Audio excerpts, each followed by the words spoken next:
धनपत राय श्रीवास्तव, जो प्रेमचंद के नाम से जाने जाते हैं, हिंदी और उर्दू के सर्वाधिक लोकप्रिय उपन्यासकार एवं कहानीकार थे।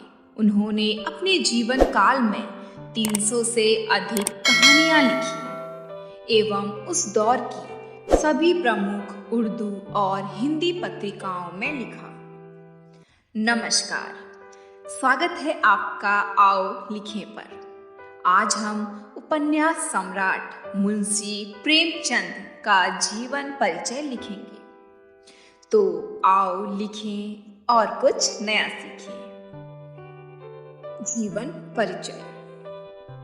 मुंशी प्रेमचंद का जन्म 31 जुलाई 1880 को वाराणसी जिले के लम्ही नामक गांव में हुआ।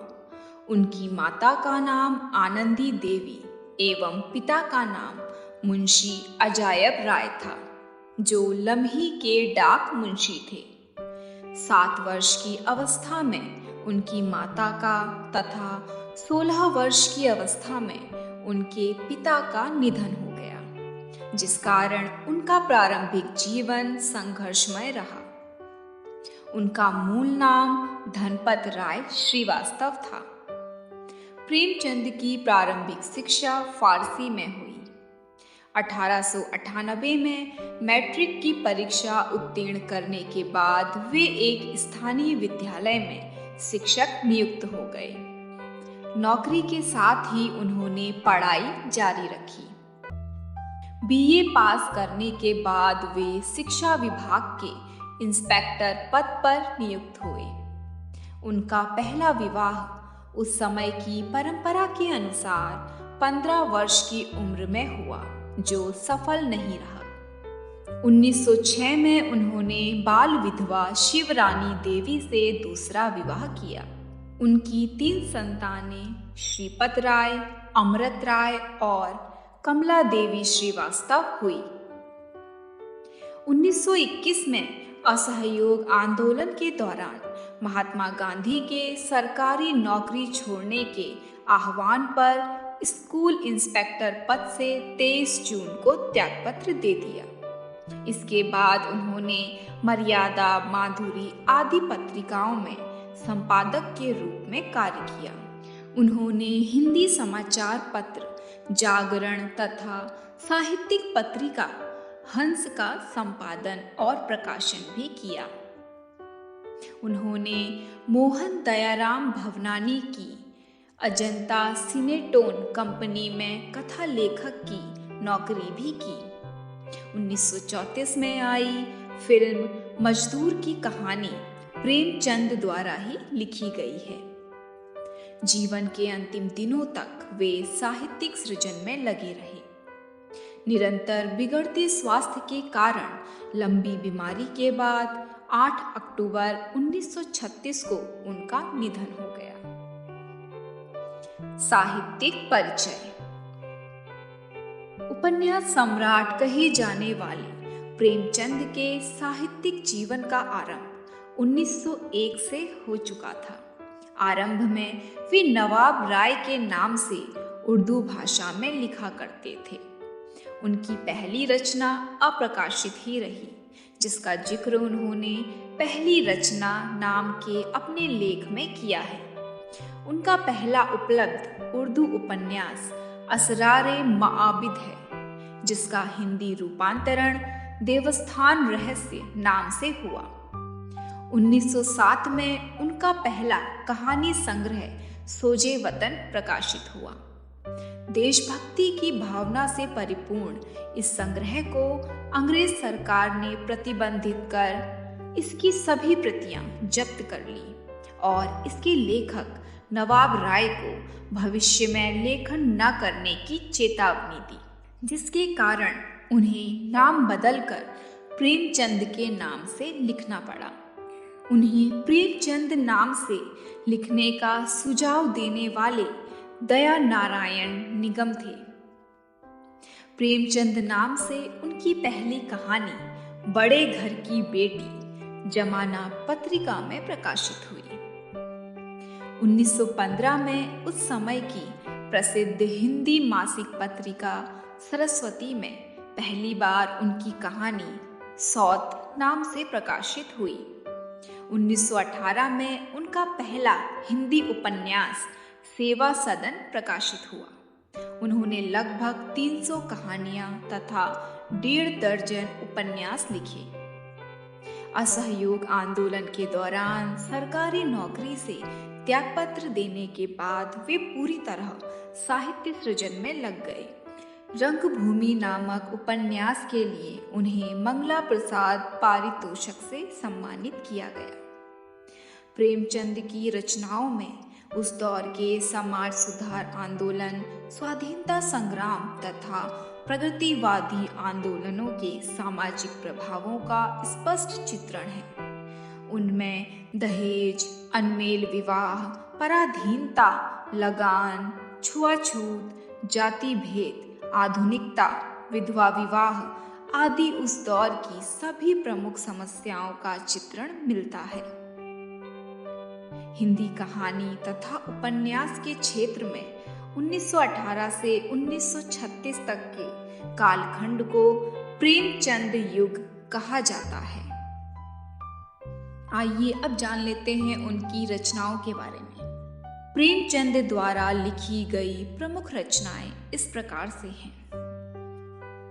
उपन्यास असरोर मआबिद उर्दू में, हिंदी रूपांतरण देवस्थान।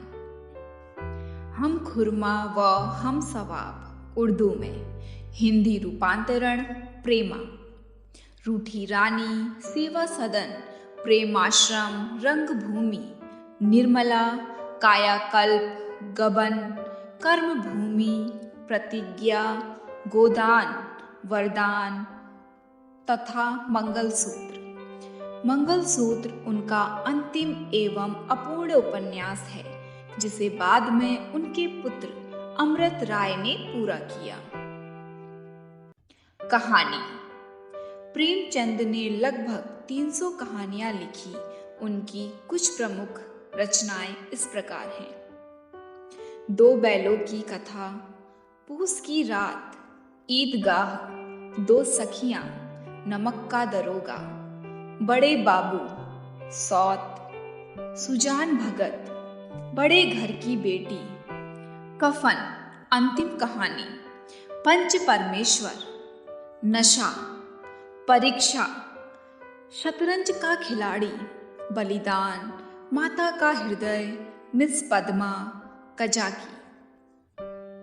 कहानी संग्रह सोजे वतन, सप्त सरोज। इसमें प्रेमचंद की 7 कहानियां संकलित हैं। नवनिधि, यह उनकी 9 कहानियों का संग्रह है। समर यात्रा, इसमें उनकी 11 राजनीतिक कहानियों का संग्रह है।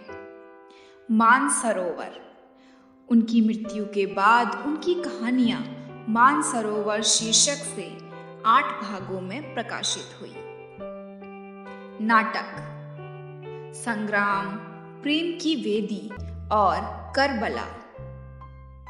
निबंध पुराना जमाना नया जमाना, स्वराज के फायदे, कहानी कला, हिंदी उर्दू की एकता।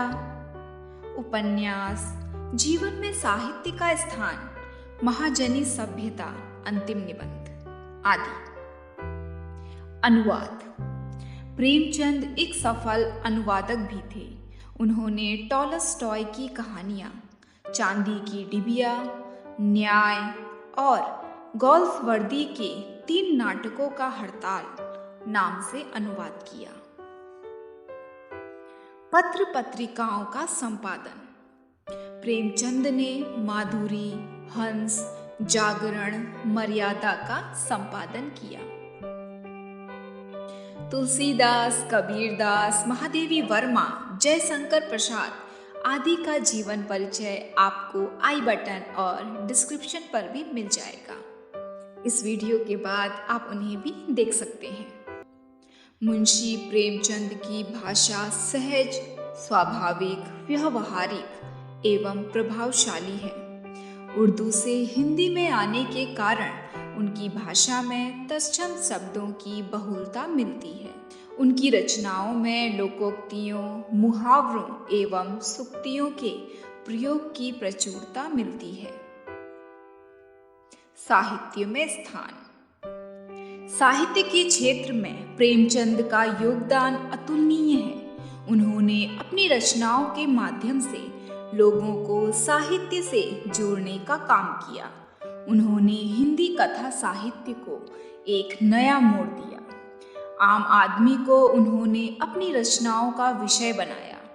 उनकी रचनाओं में वे नायक हुए जिन्हें भारतीय समाज अछूत और घृणित समझता था। उन्होंने अपने प्रगतिशील विचारों को दृढ़ता से तर्क देते हुए समाज के सामने प्रस्तुत किया। उपन्यास के क्षेत्र में उनके योगदान के लिए बंगाल के उपन्यासकार शरत चंद्र चट्टोपाध्याय ने उन्हें उपन्यास सम्राट कहकर संबोधित किया था। रंगभूमि नामक उपन्यास के लिए उन्हें मंगला प्रसाद पारितोषक से सम्मानित किया गया तथा उनके पुत्र अमृत राय ने उन्हें कलम का सिपाही नाम दिया। अगर आपको ये वीडियो पसंद आई तो इसे लाइक ज़रूर करें। हमारे साथ बने रहने के लिए इस चैनल को सब्सक्राइब करें।